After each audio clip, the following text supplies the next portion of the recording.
Imagine the largest police investigation in an entire nation's history.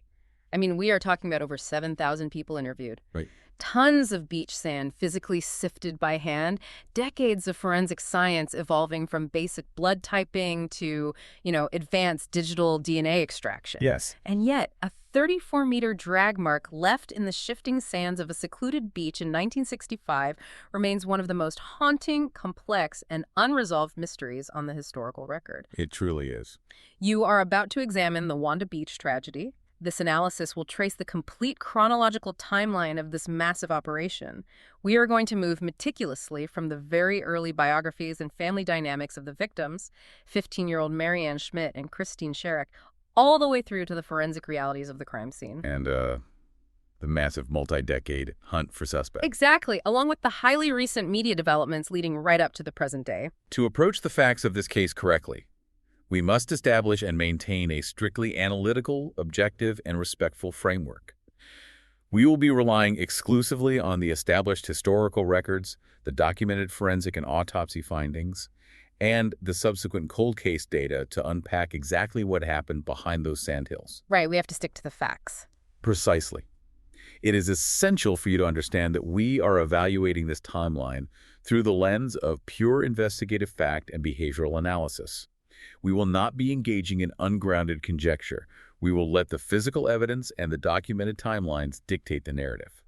So, to truly understand the events that unfolded on January 11, 1965, you first need to understand who these two 15-year-old girls were. You do. You have to look closely at the highly distinct family dynamics shaping their lives that summer, because those environmental pressures directly dictated their responsibilities, their state of mind, and ultimately their locations on that day. The context is crucial here. When you map out these girls' lives, you start to realize they were carrying the weight of the adult world on their shoulders. Well, let us begin with the biography of Marianne Schmidt, as her background is deeply rooted in the harsh realities of the immigrant experience in mid-20th century Australia. Right.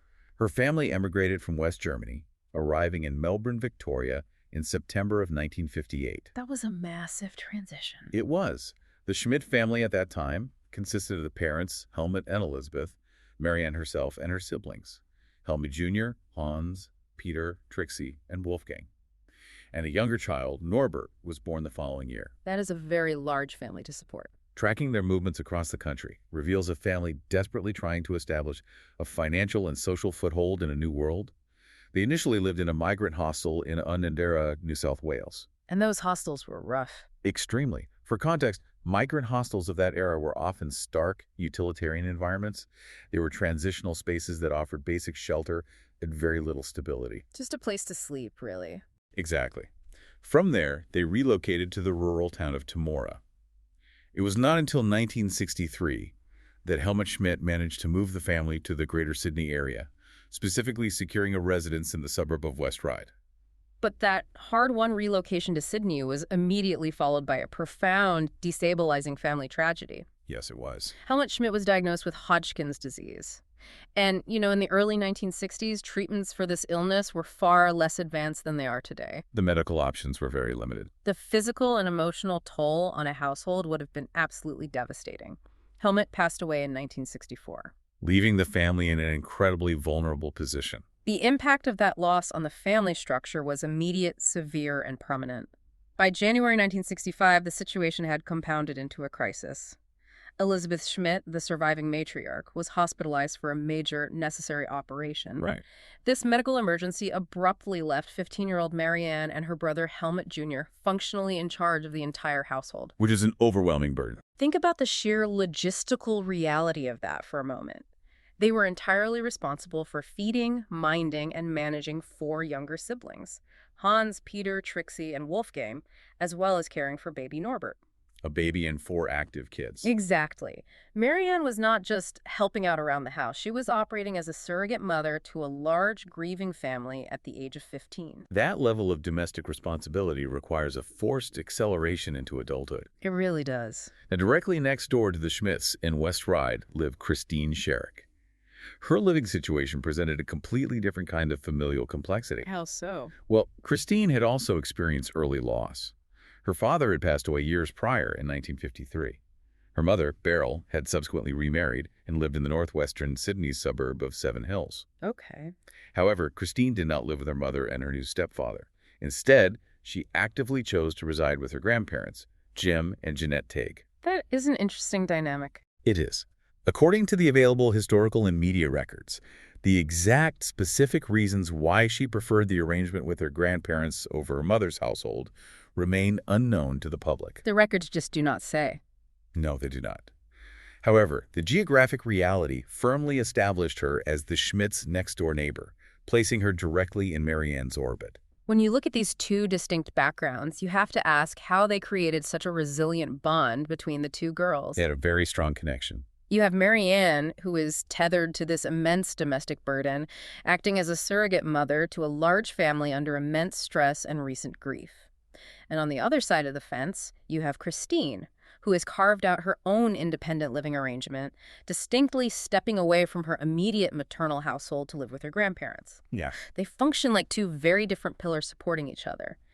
I would ask you to consider how this forced maturity on both their parts, combined with a natural developmental desire for normal teenage experiences, completely set the stage for their decisions. It is a vital psychological element to consider. They were carrying heavy adult burdens, which makes a simple, carefree trip to the beach not just a fun outing, but a vital psychological release. Exactly. So how does this shared dynamic of seeking escape frame the timeline of their actions as we move into January? It frames their actions by establishing a clear, documented motivation for seeking a summer break, a temporary, necessary escape from their respective domestic reality. They just needed to be teenagers for a day. Precisely. They were actively seeking out the normal, developmentally appropriate behaviors of 15-year-old girls during a summer holiday. If we connect this to the broader chronological picture of early January 1965, we see a distinct pattern of them attempting to find that release. Which establishes their routines. Yes, and leads us directly into the events of the fateful day. Tracing that early January timeline reveals several documented attempts to access that normalcy. On January 1st, the two girls successfully visited Cronulla Beach. And we have written documentation of that. Right. We know from a diary entry recovered later during the investigation that they interacted with other teenagers. Specifically, the entry noted that they kissed some boys at the beach that day. Which confirms their social intentions. This establishes that they viewed the beach as a social hub, a place to interact with peers away from their families. On January 2, the Schmidt children went to the beach again, but the records indicate this trip happened without Christine. Then the weather started to interfere. Yes, on January 9, Marianne and Christine secured explicit permission from Marianne's hospitalized mother to take the younger children to Cronulla the following day. However, that planned trip on the 10th was entirely rained out, pushing their plans to Monday. Which brings the timeline to Monday, January 11.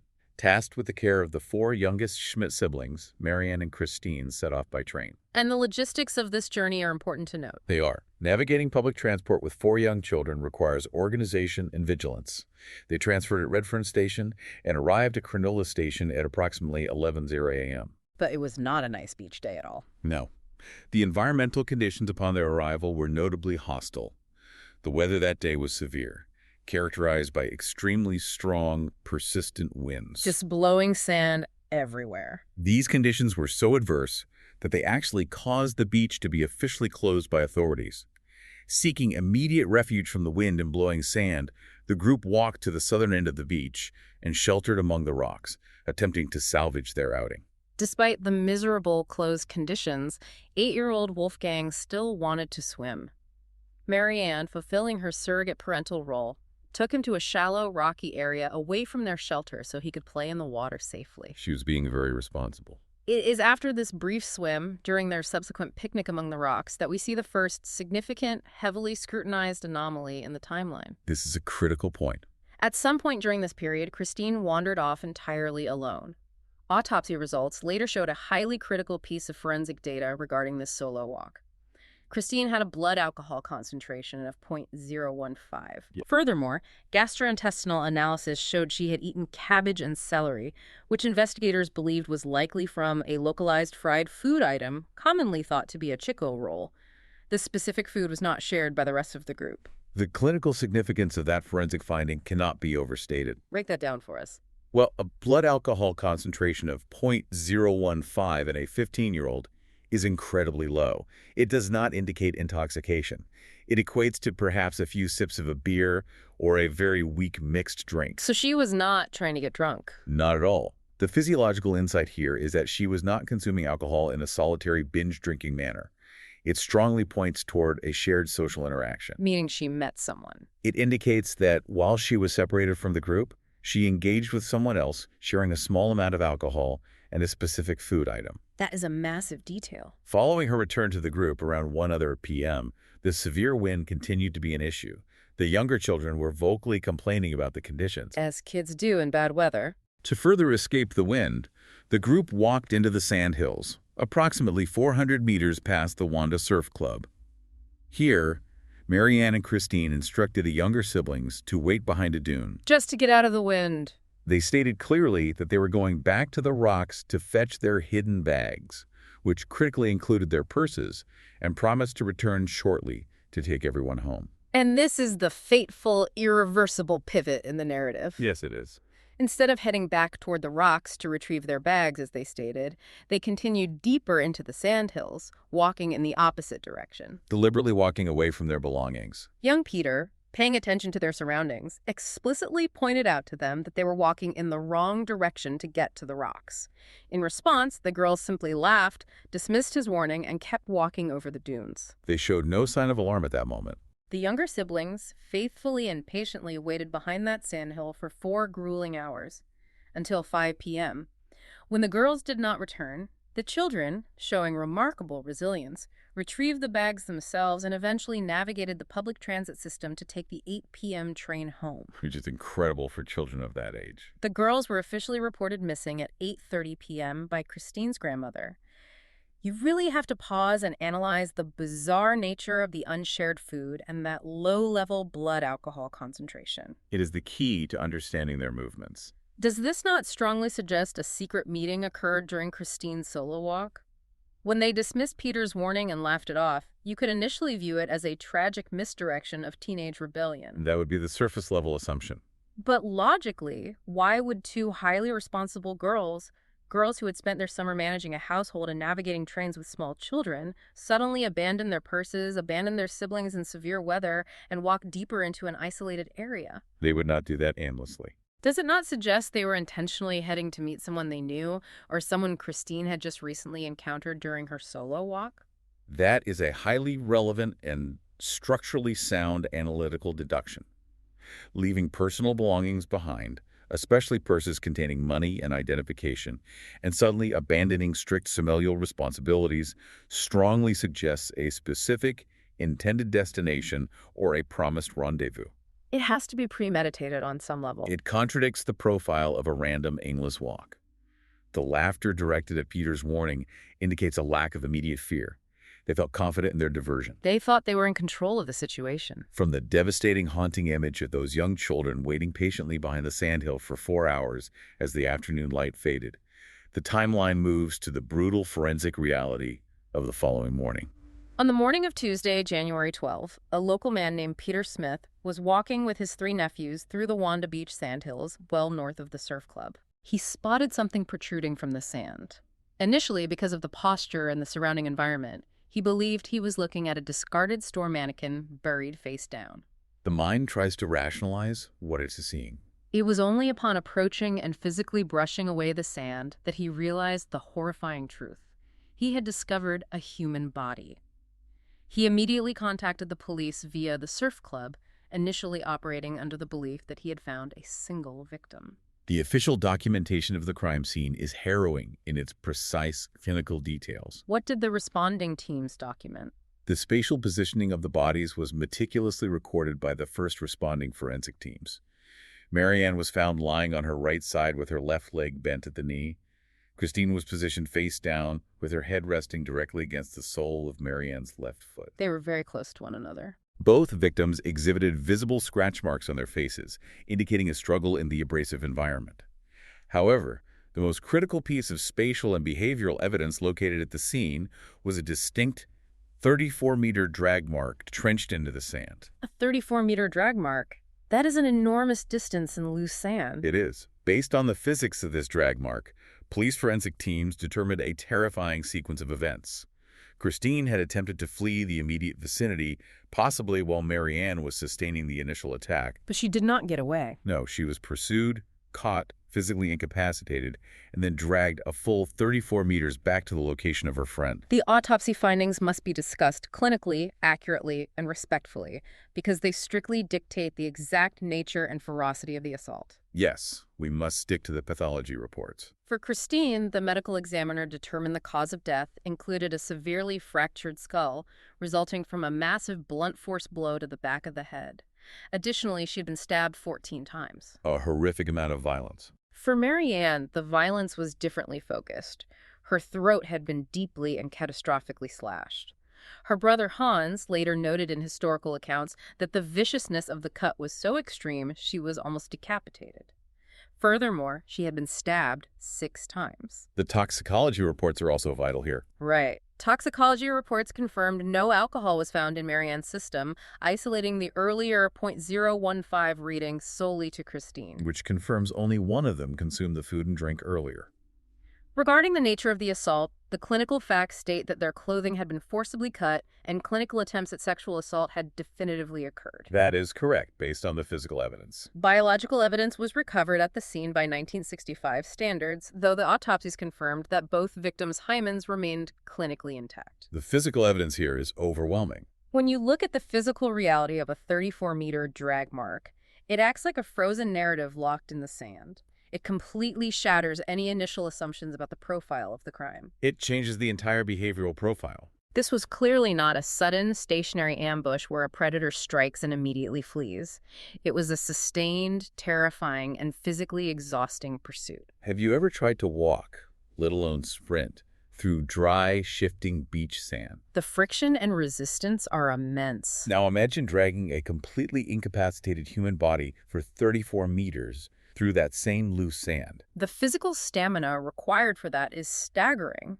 What does this level of sustained violence, total physical control, and raw stamina tell investigators about the killer's physical capabilities and, more importantly, their psychological state at that exact moment? It tells investigators they were dealing with an offender of significant physical strength, cardiovascular endurance, and single-minded, terrifying determination. They were not going to give up easily. A 34-meter drag of dead weight through loose sand indicates the perpetrator was in peak physical condition and was not easily exhausted or deterred by the victim's resistance or the challenging terrain. And psychologically? Psychologically, it demonstrates a complete catastrophic loss of behavioral control, masked immediately by a terrifying, overriding need to regain physical dominance and spatial control over the situation, ensuring both victims were kept together. And the number of wounds? The excessive number of stab wounds, 14 on Christine and 6 on Marianne, coupled with the severe blunt force and slashing trauma, is far beyond what is anatomically necessary to cause death.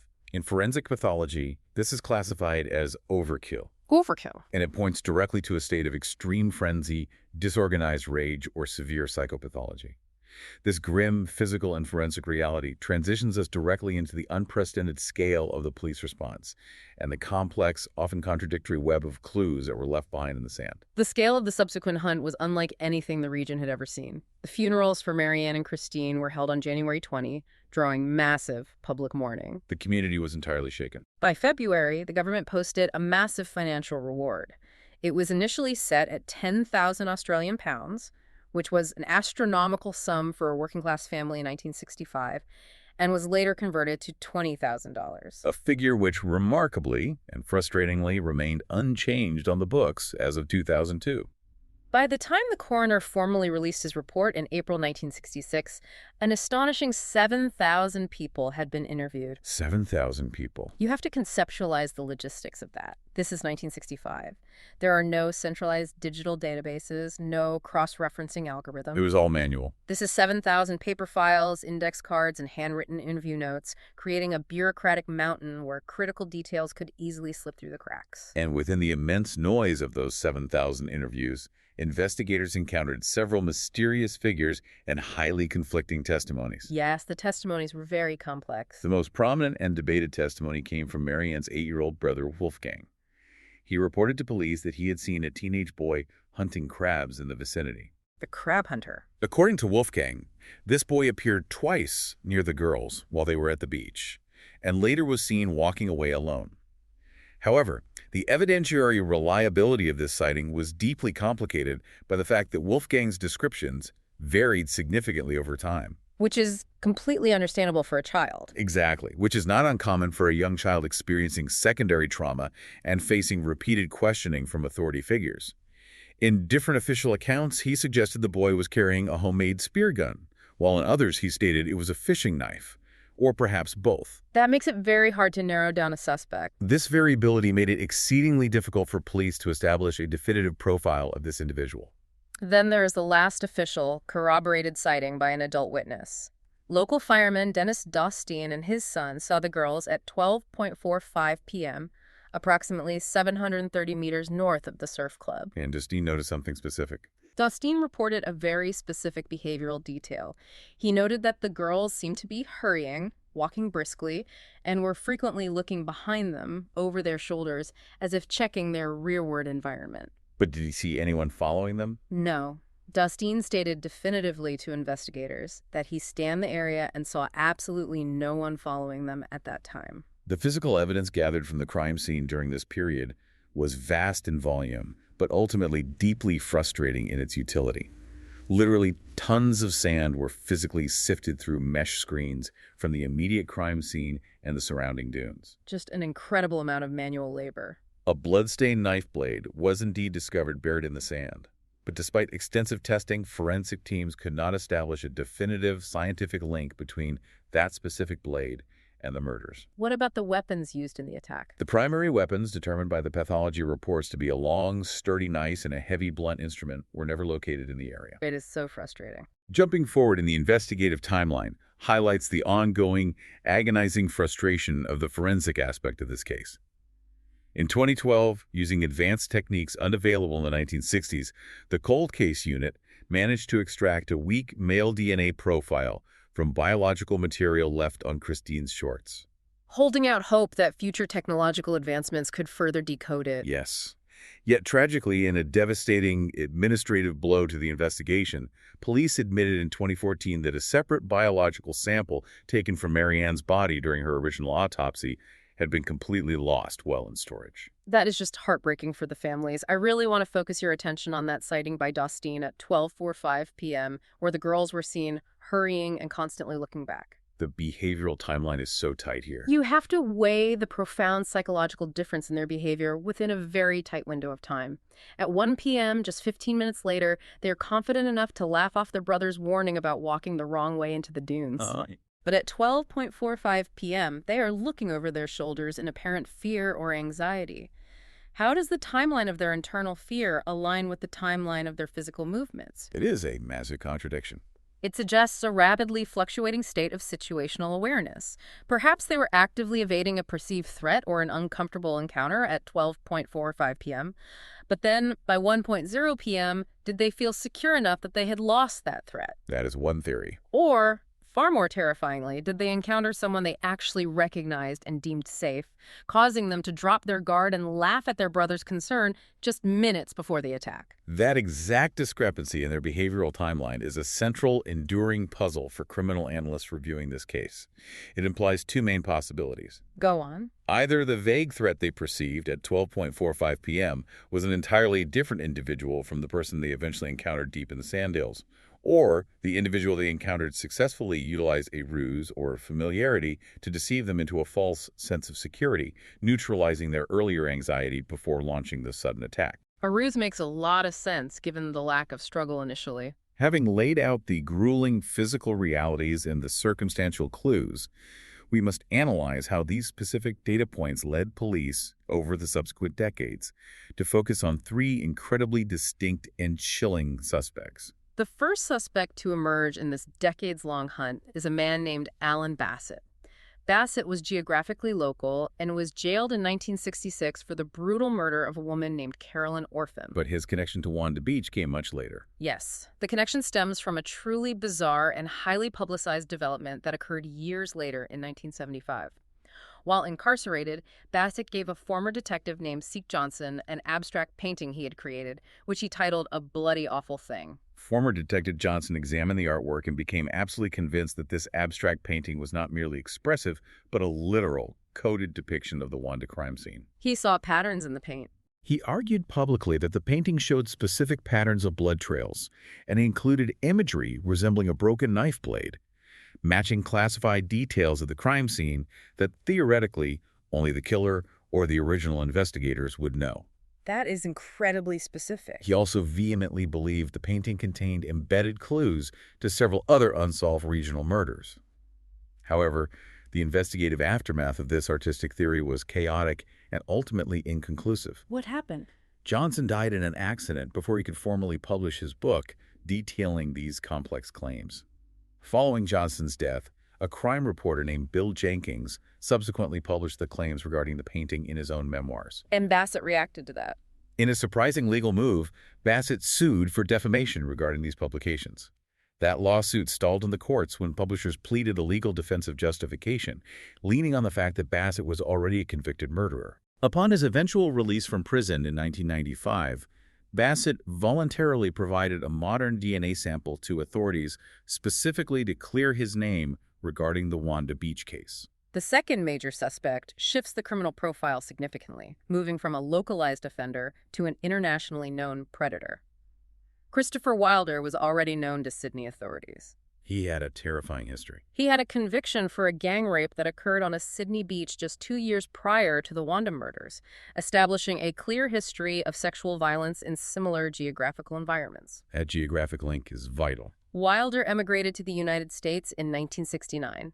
In 1982, he briefly returned to Australia, committed severe offenses against two 15-year-old girls, mirroring the exact age profile of Marianne and Christine, and immediately fled back to the United States before he could be apprehended. Wilder's behavioral trajectory as an escalating mobile predator culminated in a highly publicized, horrific cross-country murder spree across the United States in the first half of 1984. That spree was devastating. It resulted in at least 8 confirmed victims.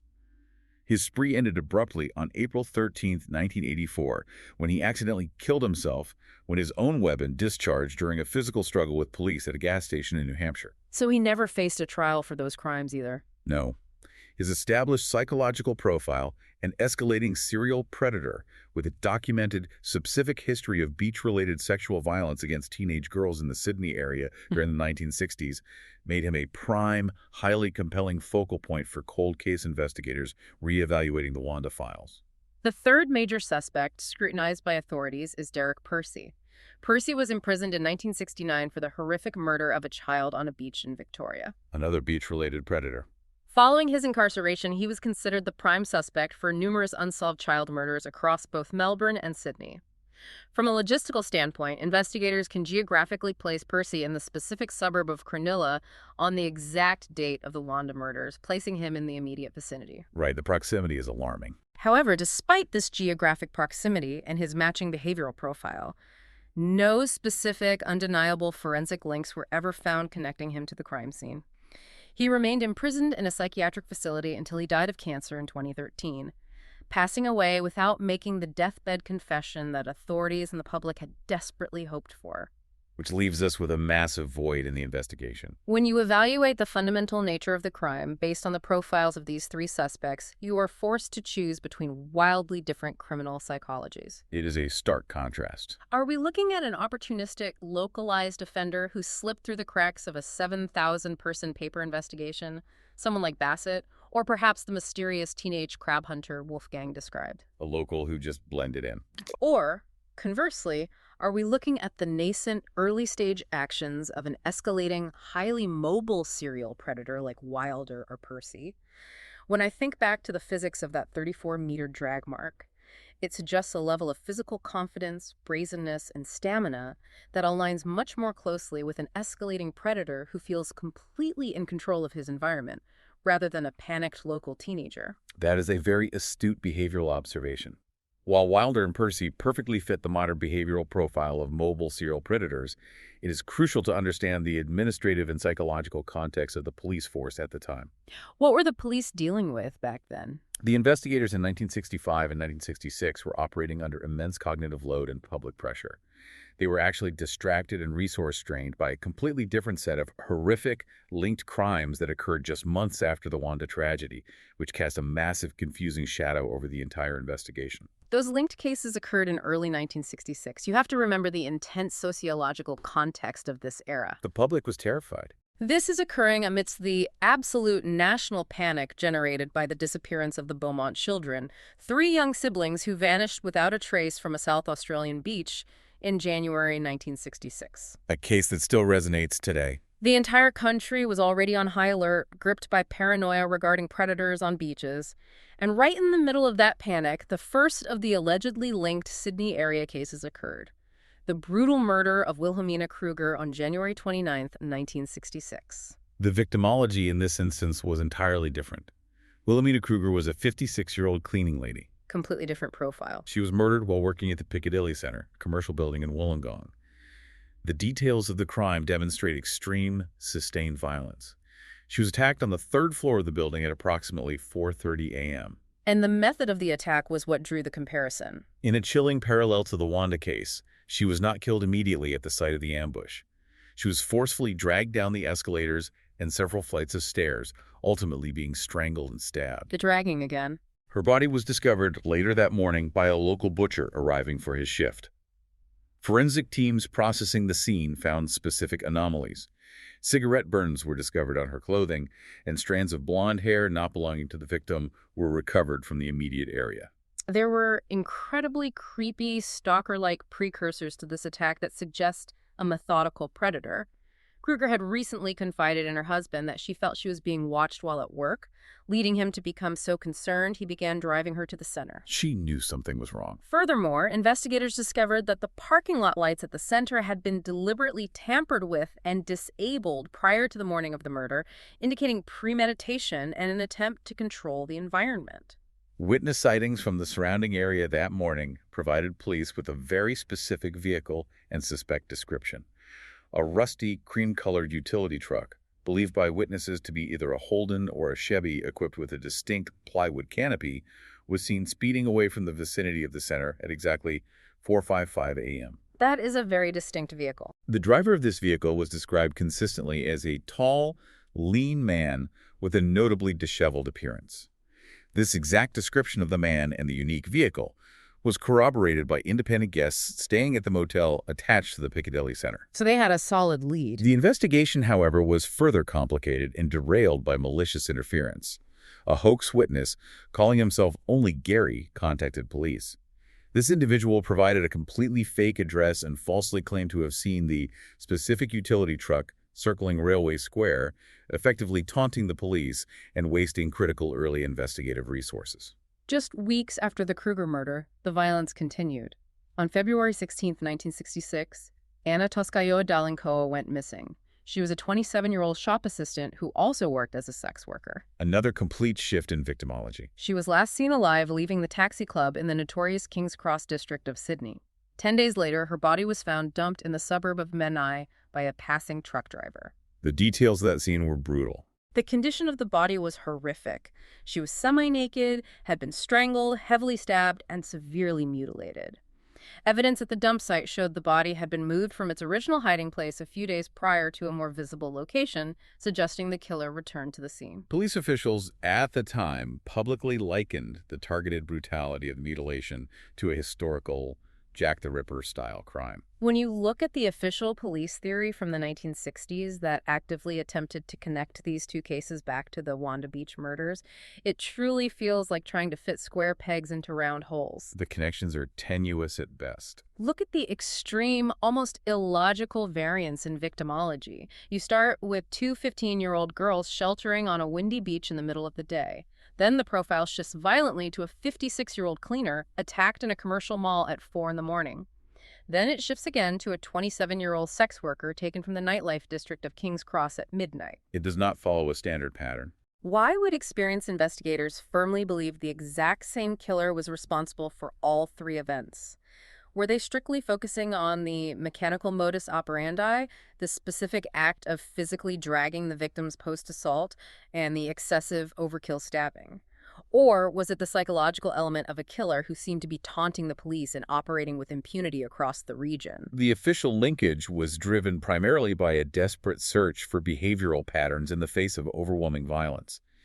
Police focus on the severity of the overkill, the very specific and physically demanding modus operandi of dragging the victim significant distances post-assault, and the sheer geographic sphere of the greater Sydney and Wollongong area. They were just looking for anything that connected. The police behavioral analysts of the time were hypothesizing a pattern of escalating, completely disorganized rage that was unconstrained by a specific victim profile. The sheer volume of unresolved theories, disparate victim profiles, and competing high-profile suspects is exactly what has kept the Wanda case firmly implanted in the public consciousness. It never really went away. It has led directly to extensive documentation, historical analysis, and continuous reevaluation in modern media formats. The modern literature on this case is heavily anchored by the foundational 2003 book Wanda, The Untold Story of the Wanda Beach Murders, written by author Alan J. Whitaker. That publication was absolutely instrumental in pulling the disparate facts from archives and cementing the chronological narrative firmly in the modern public eye. As media consumption evolved, so did the coverage and analysis of the investigation.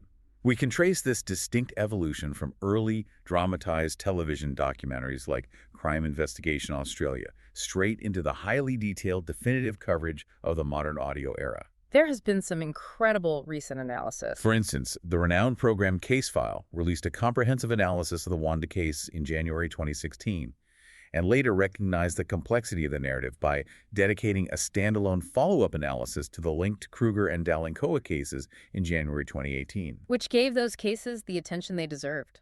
The case refuses to fade into obscurity. It continues to be actively re-examined right up to the present day. We see a major August 2025 release from My Favorite Murder, addressing the psychological impact of the case, and the highly recent January 2026 analytical series, Catching Evil, which specifically posits Christopher Wilder as the definitive perpetrator based on advanced geographic and behavioral modeling. When you take a step back and reflect on this massive timeline, you realize we are looking at an investigation spanning from a rainy, windswept beach in 1965 all the way to digital behavioral analysis in 2026. Over 60 years of investigation. What does it actually mean for a society when a case of this magnitude simply refuses to be closed?